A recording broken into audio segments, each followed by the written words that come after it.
Have you ever had someone look you straight in the eye and reject not only you but your child, before that child even had a chance to be born? My father did.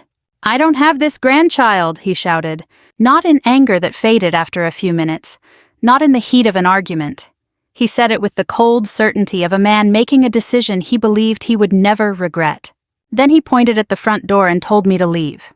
That night I slept in my SUV in a grocery store parking lot outside Savannah, Georgia, 7 months after returning home from active military service. 48 hours later, a lawyer called. He told me my grandfather had left me $35 million. Every cent. But there was one condition. And what I discovered afterward forced me to confront a truth that would change everything I thought I knew about my family. My name is Emily Carter. This is the story of how my father lost his daughter long before he lost the fortune he thought belonged to him. My father used to tell people he was proud of me. Looking back, I think he was proud of the idea of me. Proud when strangers thanked him for having a daughter in the army. Proud when neighbors saw me in uniform during holidays. Proud when people at church shook his hand and said, "Frank, you raised a remarkable young woman." But being proud of someone in public and loving them in private are not always the same thing. I learned that slowly. The first warning signs appeared years before the night he threw me out. My mother died when I was 23. Cancer. Aggressive, fast. The kind that turns entire families into spectators. After she passed away, something changed inside my father. Some people become softer after loss. He became harder. Or maybe he had always been that way, and grief simply stripped away the parts he used to hide. My older brother Michael never seemed to notice. Michael was 40 years old and somehow perpetually in crisis. Every year there was something. A failed business. A truck payment he couldn't make. A girlfriend who left. A debt that suddenly needed covering. Some emergency always appeared. And somehow my father always found a way to rescue him. I was different. The Army teaches you many things, but one of the first is responsibility. If you make a mistake, you own it. If you fail, you fix it. Nobody is coming to save you. I built my life around that principle. I served overseas. Completed officer training. Made major before most people expected. Bought my own vehicle. Paid my own bills. When my father needed help replacing his roof 3 years earlier, I paid for half of it without hesitation. When Michael needed money after another failed venture, my father called me. Not to ask. To inform? Your brother needs help. The assumption was always that I would provide it. Sometimes I did. Sometimes I didn't. Each refusal created another crack in my relationship with my father. Then Ethan entered my life. Captain Ethan Brooks. Air Force. We met during a joint training exercise in Colorado. He was the kind of man who made quiet feel comfortable. Not because he talked constantly. Because he listened. We spent 2 years building something real. No drama. No games. No grand declarations. Just two people who understood service sacrifice and long periods apart. We planned to marry the following spring. Then his aircraft went down during a training accident. 3 men died that day. Ethan was one of them. There are moments in life when the world splits into before and after. That phone call was one of mine. I spent months functioning on habit. Wake up. Work. Exercise. Sleep. Repeat. The Army gave me structure. Structure carried me when emotion couldn't. Then one morning, almost 7 months after Ethan's death, I stared at a pregnancy test in my bathroom. Positive. I took another one. Positive. Then another. Positive. I sat on the floor for nearly an hour. Not because I was unhappy. Because I didn't know how to hold grief and joy at the same time. Yet somehow both were sitting beside me. Part of Ethan was still here. That realization made me cry harder than I had cried at his funeral. The first person I wanted to tell was my father, which now seems almost absurd. I waited 2 days, then drove to his house, the same house where I grew up. The same kitchen where my mother used to bake peach pies. The same dining room where my grandfather had sat every Thanksgiving for 30 years. My father was drinking coffee when I arrived. Michael was there too. Of course he was. He always seemed to be there lately. I sat down. My hands trembled slightly. "What's going on?" my father asked. I smiled. "I'm pregnant." For 1 second, nobody spoke. Then Michael looked surprised. My father looked confused. Then his expression changed. Not shock. Not concern. Something colder. His jaw tightened. His eyes narrowed. I remember every detail because trauma preserves moments with perfect clarity. "Who's the father?" he asked. "Ethan." Silence. I swallowed. "He froze embryos before deployment. We were planning for a future." His coffee cup touched the table. Slowly. Deliberately. Then he stood. I don't have this grandchild. At first I thought I misunderstood. What? I said I don't have this grandchild. The room felt smaller. Dad. No. His voice rose. You bring a baby into this situation after that boy is gone. That boy had a name. His eyes flashed. I don't care. The words hit harder than I expected. Michael stared at the table, not defending me, not supporting me, just watching, the way people watch storms through windows. You are throwing your life away, my father said. I'm 32. You are destroying your military career. No, you don't know what you're doing. I stood. My heartbeat pounded in my ears. I came here because I thought you'd be happy. Happy, he laughed. One sharp, ugly laugh. Happy that my daughter is having a child with a dead man? The room went silent. I think part of me broke right then. Not dramatically. Not visibly. Just quietly. Like a rope finally snapping after years under tension. My father pointed toward the front door. Leave. I stared at him. You're serious. I've never been more serious. Dad, leave. Then came the final blow. If you go through with this, don't come back. I waited. Some part of me still expected him to stop. To apologize, to realize what he was saying. He didn't. Michael looked away. My father folded his arms, and I walked out. I slept in my SUV that night. A grocery store parking lot outside Savannah. The air smelled faintly of rain and asphalt. People pushed shopping carts beneath bright lights, while I sat alone behind tinted windows trying to understand how my life had changed so completely in less than an hour. Around midnight I called Ethan's old voicemail just to hear his voice. I listened, then listened again, then cried until there were no tears left. The next morning I began making plans. Temporary housing, medical appointments, financial calculations, the practical things. The things soldiers do when emotions become unmanageable. By the second afternoon I was sitting in my vehicle outside a diner when my phone rang. Unknown number. I almost ignored it. Almost. Instead I answered, Emily Carter. Yes. My name is Gordon Reeves. The voice sounded professional. Measured. Careful. I'm calling regarding the estate of General Robert Carter. My grandfather. I sat up straighter. What about him? There was a pause. Then the lawyer said something that instantly changed the direction of my life. Miss Carter, your grandfather left you his entire $35 million estate. My heart stopped. Then came another pause, and 7 words that would change everything. But there is one condition attached. I spent the next 30 seconds staring through my windshield without actually seeing anything. Cars moved through the diner parking lot. A delivery truck backed toward a loading dock. Someone walked past carrying 2 paper bags. Normal life continued. Meanwhile, $35 million had just entered the conversation. And somehow that wasn't even the part that unsettled me most. The part that unsettled me was this. My grandfather had left everything to me. Not my father. Not my brother. Me. Miss Carter, Gordon Reeves asked. I realized I hadn't spoken.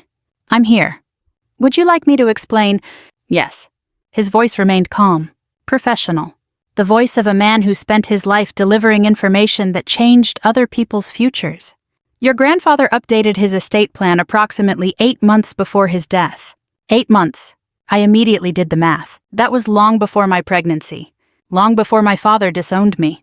Long before any of the chaos that had consumed the past week. He named you sole beneficiary. I swallowed. What about my father? Another brief pause. He is not listed as a primary beneficiary. The words landed heavily. Not because I felt victorious. Because they didn't make sense. My grandfather loved my father, or at least I had always believed he did. Their relationship had been complicated at times, but never hostile. Certainly not hostile enough to explain $35 million. There must be some mistake. There isn't. He sounded certain. The documents have been reviewed multiple times. I rubbed my forehead. The pregnancy exhaustion had begun appearing more frequently over the previous week. My body felt heavier. My emotions sat closer to the surface. Nothing about this conversation felt real. Then Gordon said something even stranger. There's a condition attached to your inheritance. I sat up straighter. What kind of condition? You must reside at your grandfather's property in Asheville, North Carolina for 60 consecutive days. I blinked. That's it. Not exactly. Of course not. There are several requirements. I listened carefully. My grandfather's mountain property remained untouched since his death. The estate could not be transferred until I completed a process he had personally outlined. For 60 days I had to live in the house, review a collection of journals and documents he had left behind, complete a series of written acknowledgments prepared by his attorneys, and read every letter he had written before his death. Every single one. If I abandoned the process, the inheritance would automatically transfer to a veterans' charitable foundation. I sat quietly. The condition wasn't difficult. Odd, but not difficult. Why would he do that? Gordon exhaled slowly. General Carter was very specific about one thing. What? He said you would understand eventually. I stared through the windshield again. The diner sign buzzed softly outside. Understand what? Before I could ask, Gordon continued. There is transportation available whenever you're ready. When do I need to decide? You have 60 days from formal notification. I looked at the calendar on my phone. The clock had already started. 3 days later, I drove north. The journey from Georgia to North Carolina gave me too much time to think. The mountains appeared gradually. Rolling hills became ridges. Ridges became peaks. Clouds hung low over forests that seemed endless. By sunset, I turned onto a narrow private road. The property appeared through the trees, and for the first time in years I felt my grandfather's absence with fresh force. The house sat exactly as I remembered it. Large but not extravagant. Stone chimney. Dark wood exterior. Wide porch facing the mountains. General Robert Carter had spent 30 years building that place after retiring from the army. Every summer of my childhood seemed connected to those mountains. Fishing trips, bonfires, long conversations, lessons disguised as stories. My grandfather had never lectured. He taught through examples. The front door opened before I reached it. A woman stepped outside. Mid-60s, silver hair, kind eyes. I recognized her immediately. Margaret Hayes, my grandfather's longtime housekeeper. Emily, her voice cracked slightly. She pulled me into a hug. For a moment, neither of us spoke. Then she looked at my face. Oh, sweetheart. The sympathy in her voice nearly broke me. Somehow strangers had shown me more compassion in 1 week than my father had. Margaret helped me bring my bags inside. The house smelled exactly the same.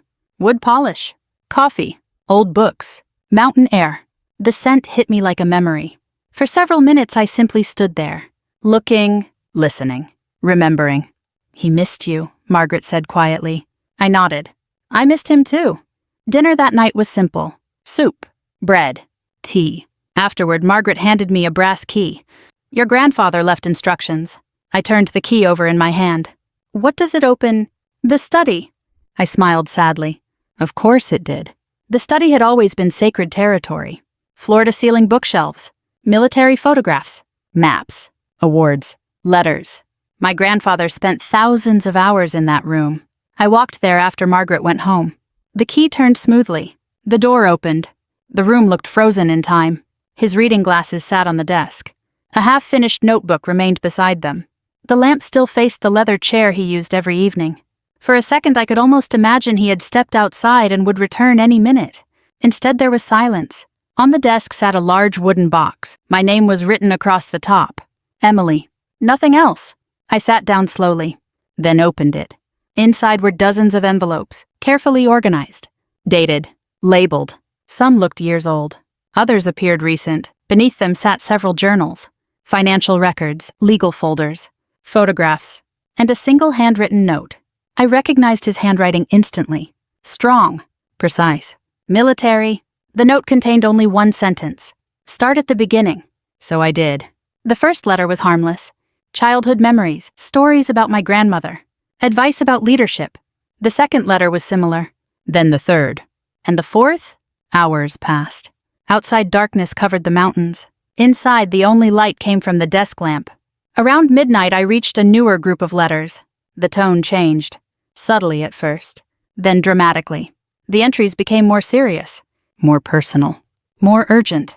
I noticed something else. A name appeared repeatedly. Frank. My father. At first I assumed it was coincidence. Then it happened again. And again. And again. Entire pages centered around him. My grandfather's observations. Concerns. Disappointments. Questions. I felt unease settling into my stomach. The next envelope was dated only 6 months before his death. My fingers hesitated. Then I opened it. A folded letter slid onto the desk. I unfolded it carefully. The first sentence stopped me cold. Not because it was shocking, because it felt impossible. I read it once, then again, then a third time. The words remained unchanged, written in my grandfather's unmistakable handwriting. If you're reading this, your father has already betrayed you. The room suddenly felt much colder, and for the first time since arriving in Asheville, I realized my grandfather hadn't left me $35 million simply to change my life. He had left me something else, the truth, and somehow he had known I would need it. I didn't sleep that night, not because of the inheritance, not because of the pregnancy, because of one sentence. If you're reading this, your father has already betrayed you. I must have read it 20 times, each time hoping I had misunderstood, each time reaching the same conclusion. My grandfather had written those words deliberately, not emotionally, not impulsively, deliberately. That was what frightened me. General Robert Carter was many things: disciplined, patient, methodical. He wasn't a man who made dramatic statements without evidence. If he wrote something like that, he had a reason. And somewhere inside the study surrounding me, that reason was waiting. The mountains outside remained dark. Wind brushed softly against the windows. The grandfather clock in the hallway marked each passing hour. I sat beneath the desk lamp and opened the next letter, then the next, and the next. By 3 a.m, a picture was beginning to emerge. Not complete, but recognizable. My father had been in financial trouble for years. Not because of his own lifestyle, because of Michael. Again, always Michael. The letters described situations I vaguely remembered. Money disappearing from family accounts, loans that were never repaid, investments that somehow produced no returns, businesses that collapsed after receiving large amounts of cash. For years I had assumed these were ordinary family setbacks. My grandfather had seen something different, a pattern. The next morning I made coffee and continued reading. The study overlooked the eastern ridge. Sunlight filtered through the trees. Birds moved between branches. The world looked peaceful. The documents in front of me told a different story. One journal entry caught my attention immediately. It was dated nearly 4 years earlier. Frank withdrew another $60,000 today. Claims it is temporary. Claims Michael will repay it. Neither statement is true. I stared at the page. $60,000. The number felt enormous. Then I remembered something. 4 years earlier, Michael had launched another business, a landscaping company. He claimed investors were interested. He claimed contracts were coming. The company lasted 7 months, then vanished. I had never asked where the startup money came from. Apparently my grandfather knew. The further I read, the worse it became. $80,000 here, $30,000 there. Property refinanced, savings accounts drained. Promises made, promises broken, over and over. The tragedy wasn't simply the money, it was the trust. My grandfather kept giving my father opportunities to fix things, to tell the truth, to stop enabling Michael. Instead, both men continued digging deeper. Around noon, I found a sealed folder. Across the front were 3 handwritten words. For Emily only. I opened it carefully. Inside sat financial records, bank statements, property transfers, loan documents, everything organized with military precision. And suddenly the situation became much harder to dismiss. These weren't suspicions. These were facts, documented, verified, proven.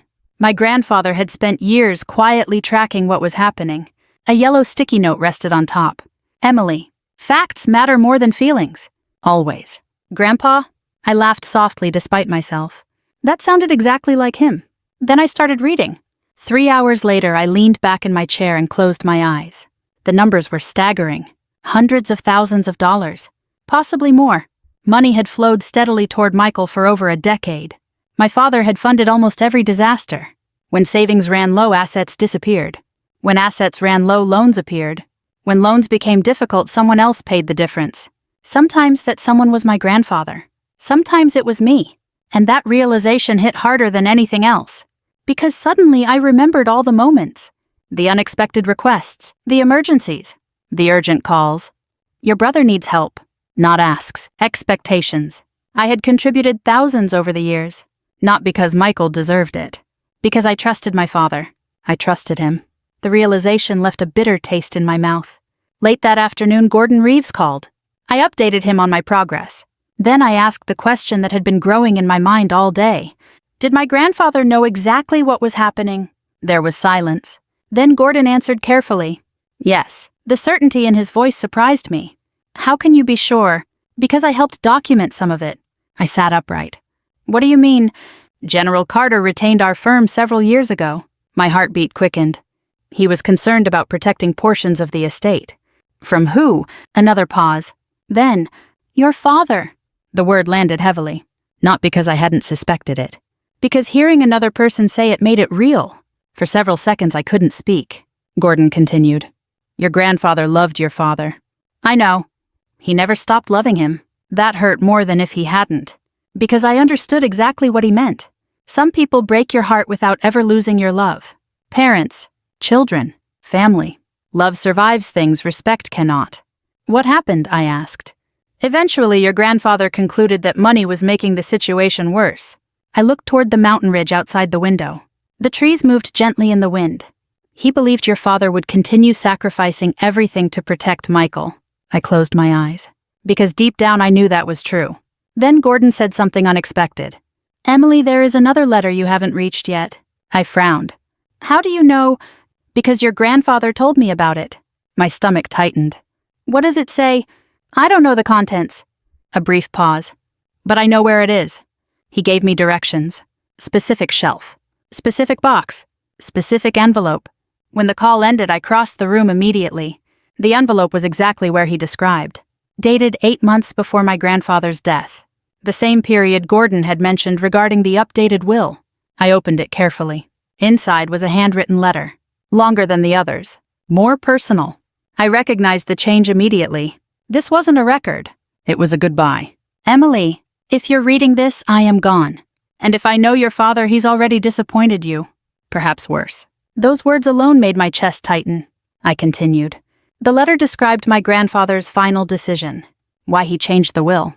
Why he chose me. Why he excluded my father. Then I reached a sentence that made tears fill my eyes. Not because of the money. Because of what it revealed. You are the only Carter who still understands honor. I stared at the page for a long time. Honor. The word carried different meaning inside military families. It wasn't about medals, or uniforms, or public recognition. It meant integrity when nobody was watching. Doing what was right when it cost something. Keeping promises, accepting responsibility. My grandfather believed I had done that. And somehow that mattered more than $35 million. For a few minutes I simply sat there, holding the letter. Missing him? Then my phone vibrated. A text message. Unknown number. I opened it. 3 words appeared. We need to talk. Below them was another message. It's Dad. My stomach immediately tightened. A third message arrived seconds later. I know about the inheritance. Outside clouds began gathering over the mountains. Dark. Heavy. Slow-moving. I stared at the screen. Then another message appeared. I'm coming to Asheville. Whether you like it or not. For several seconds I said nothing. Then I looked down at my grandfather's letter. At the words written in black ink. You are the only Carter who still understands honor. Something told me the next chapter of this story had finally arrived. And for the first time, my father wasn't coming to see his daughter. He was coming for the money. My father arrived in Asheville 2 days later. Not alone. Michael came with him. That fact told me everything I needed to know before either of them stepped out of the truck. Because if this visit were truly about repairing our relationship, Michael wouldn't have been there. He was there because this wasn't a family conversation. It was a negotiation. Or at least they thought it would be. I watched them pull into the driveway from the study window. The sky was overcast. Low clouds hung over the mountains. The kind of gray afternoon that makes the world feel suspended between seasons. Margaret happened to be in the kitchen when they arrived. She looked through the window, then looked at me. Do you want me to stay? I appreciated the question. Because she understood something important. Support isn't taking control. Support is simply standing nearby if needed. I smiled. No. She nodded, then quietly left through the back door. The knock came 30 seconds later. 3 sharp knocks. Confident. Entitled. My father had always knocked that way. As if every door already belonged to him. I opened it. For a moment nobody spoke. The last time we'd seen each other he had thrown me out of his house. Now he stood on my grandfather's porch. The irony wasn't lost on either of us. Emily. His voice sounded softer than I remembered. Too soft. Carefully soft. The kind of voice people use when they want something. Dad. Michael offered an awkward nod. I returned it. No hugs followed. No apologies.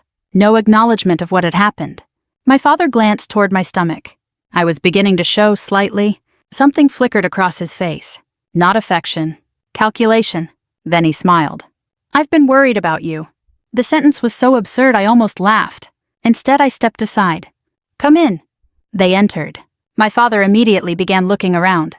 Not obviously, but I noticed the bookshelves, the furniture, the photographs, the house. Cataloging, assessing, evaluating. The way investors inspect property. Not the way grieving family members revisit memories. We sat in the living room. For several moments, silence lingered. Then my father cleared his throat. "I made mistakes." There it was. The opening move. Simple. Controlled. Carefully rehearsed. I said nothing. He continued. "When you told me about the baby, I reacted badly. Badly." Interesting choice of words, as though he had forgotten my coffee order. Not rejected his grandchild. I was emotional. Still, I said nothing. My father shifted in his chair. "You know how much your mother meant to me." I almost admired the tactic. Almost. Because it was skillful. He wasn't discussing his actions. He was discussing his pain. Redirecting sympathy toward himself. A maneuver I'd seen him use for years. Unfortunately for him, I had spent the previous week reading my grandfather's journals. I recognized the pattern now. "What do you want, Dad?" The question landed harder than I intended. His eyes narrowed slightly, then relaxed. "We're family." There it was. Another familiar phrase. Family. The word appeared every time money entered a conversation. Every single time. Michael finally spoke. "You don't have to be hostile." I turned toward him. For the first time since they'd arrived. Hostile. His jaw tightened. "Nobody is fighting."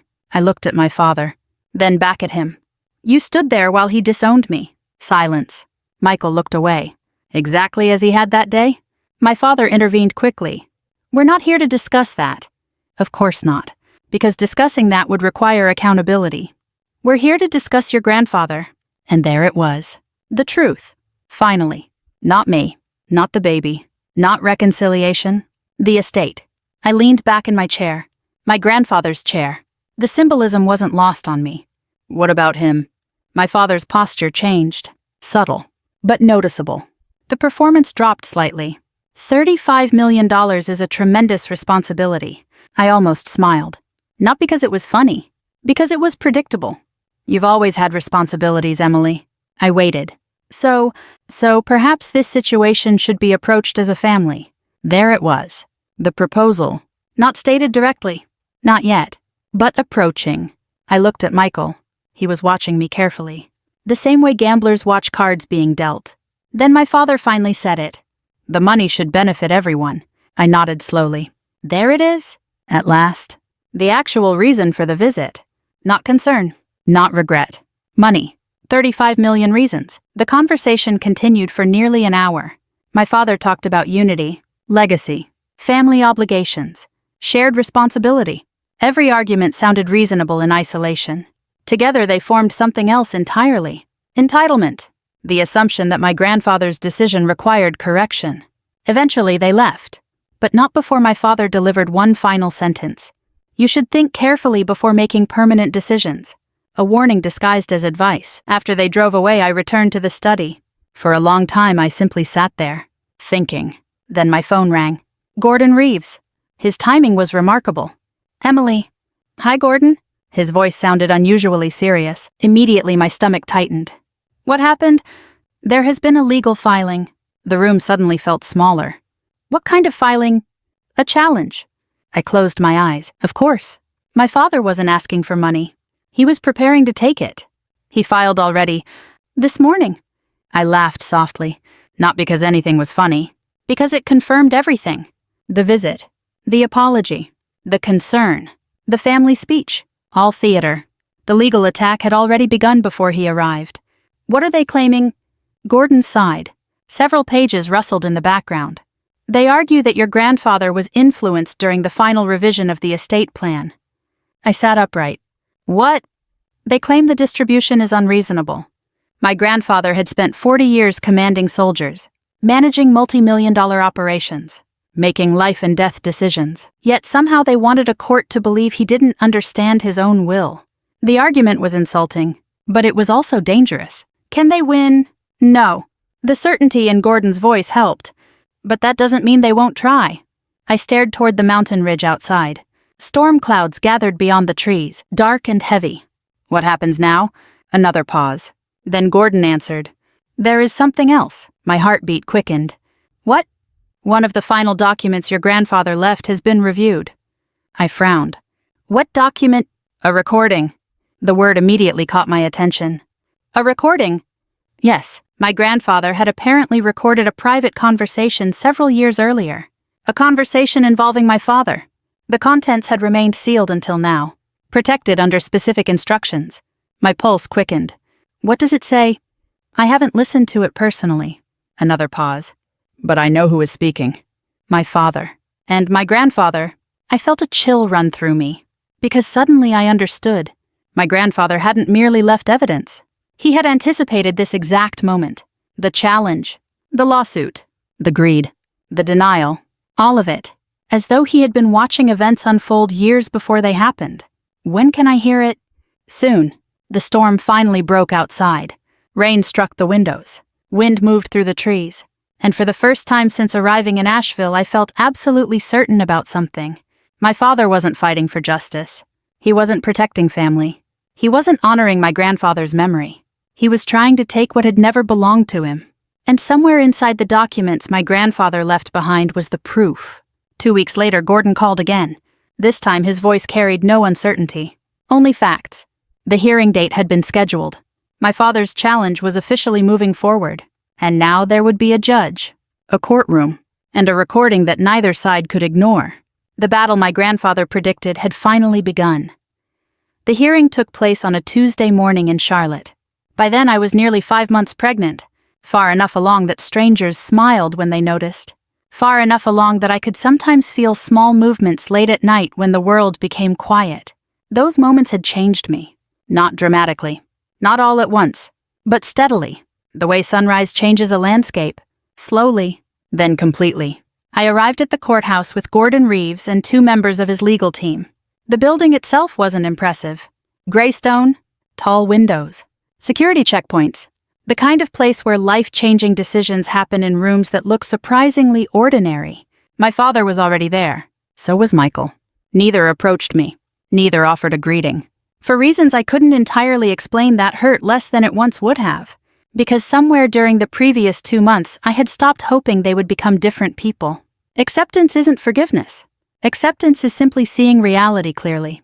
And reality was standing 20 feet away wearing a navy suit and pretending not to look at me. The hearing began shortly after 9. The judge was a woman in her 60s, sharp-eyed, calm, efficient, the type of person who had probably heard every family argument imaginable. My father's attorney spoke first.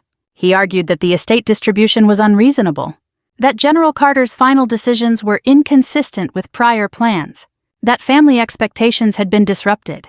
I listened quietly. The words sounded polished, professional, persuasive even. If someone knew nothing about my family, they might have believed them. Then Gordon stood, and everything changed. Facts have a peculiar power. They don't shout. They don't perform. They simply exist. One document after another entered the record. Financial statements, property records, correspondence, trust revisions, my grandfather's journals, years of evidence, years of observations, years of concern. The picture became impossible to ignore. My grandfather hadn't acted impulsively. He had acted carefully, methodically, deliberately. Then came the recording. The courtroom became noticeably quieter when Gordon introduced it. Even my father seemed uncomfortable. The audio wasn't perfect. The conversation had occurred years earlier, but every word was understandable. My grandfather's voice filled the room first. Older, slower, yet unmistakably firm. Then my father's voice appeared, and with it came the moment that changed everything. Michael needs the money. My father sounded frustrated, tired, defensive. My grandfather responded, Michael needs accountability. Several seconds passed. Then my father said the sentence that seemed to drain all the air from the room. Emily can take care of herself. I felt something twist inside my chest. Not because I had never heard the sentiment before, because this time it was undeniable. Recorded. Permanent. Real. The recording continued. My grandfather's voice remained calm, measured, disappointed. One day you'll lose the only child who truly loves you. Silence followed. Long enough to become uncomfortable. Long enough to become truth. The recording ended. Nobody spoke immediately. Even the judge sat quietly for a moment. The kind of silence that appears when everyone in a room understands something important at exactly the same time. My father stared at the table. For the first time all morning he looked old. Not physically, emotionally. Like a man suddenly confronted by every decision he spent years avoiding. The remainder of the hearing moved quickly. The legal arguments that once seemed strong began collapsing under the weight of evidence. By mid-afternoon the judge delivered her ruling. The challenge was denied. Completely. The estate remained exactly as my grandfather intended. $35 million. Every cent. Legally mine. The decision should have felt overwhelming. Victorious. Life-changing. Instead I felt strangely calm. Because somewhere along the way the money had stopped being the point. The truth had become the point. And the truth was now public. Official. Permanent. The hearing ended. People began gathering documents. Chairs moved. Conversations resumed. Then Gordon handed me one final envelope. I recognized the handwriting immediately. My grandfather. My throat tightened. What is this? The last letter. I stared at it. This was supposed to be opened after the hearing. My hands trembled slightly as I unfolded it. The courtroom faded. The conversations disappeared. For a moment it felt like it was just me and him again. Emily, if you are reading this, then you finished what I asked of you. More importantly, you finished it honestly. Money can be inherited. Character cannot. I paused, already fighting tears. The letter continued. Your father inherited my name. You inherited my trust. Never confuse the two. I read the sentence twice, then a third time, because somehow those words explained everything. The inheritance, the condition, the journals, the letters, the recordings. My grandfather hadn't been protecting money. He had been protecting values. The values he believed would survive after he was gone. When I finally looked up, I realized my vision had blurred. For a moment, I simply sat there, holding the letter, missing him, loving him, thanking him. A few minutes later, I walked outside. The afternoon sun had finally broken through the clouds. My father stood alone near the courthouse steps. Michael was gone. The attorneys were gone. Just the two of us remained. For several seconds, neither spoke. Then he looked at me. Not angry. Not hostile.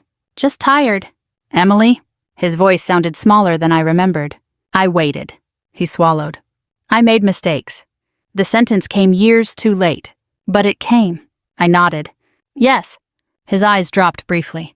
Then returned to mine. I want another chance. There it was. The thing he should have asked for long before the lawsuit. Long before the inheritance. Long before the rejection. I looked at him carefully. The man who had raised me. The man who had failed me. The man who was both things at the same time. Then I thought about my daughter. About the future. About the family I intended to build. And finally I answered. You rejected her before she was even born. Tears appeared in his eyes. I continued. My grandfather never did. For a moment neither of us moved. Then I turned and walked away. Not because I hated him. Because some journeys only move forward. 1 year later, my daughter entered the world on a warm July morning. 7 pounds, bright eyes. Strong lungs. Perfect. I named her Charlotte. Not after a family member. Not after a tradition. Simply because Ethan once told me he loved the name. The inheritance changed our lives. Of course it did. Pretending otherwise would be dishonest. But the greatest gift my grandfather left wasn't financial. It was clarity. The ability to see people as they truly are. And to understand my own worth regardless of their opinions. Today, Charlotte is sleeping in the room down the hall as I tell you this story. Sometimes I watch her and think about everything that had to happen for us to arrive here. A mountain house. A box of letters. A courtroom. A grandfather who believed in me. And a father who taught me one final lesson without ever intending to. The people who underestimate your value are often the people most afraid of discovering it. If this story touched you, I'd genuinely love to hear your thoughts. What would you have done in my position? Have you ever had to choose between protecting your peace and holding on to a relationship? Leave a comment and tell me where you're listening from.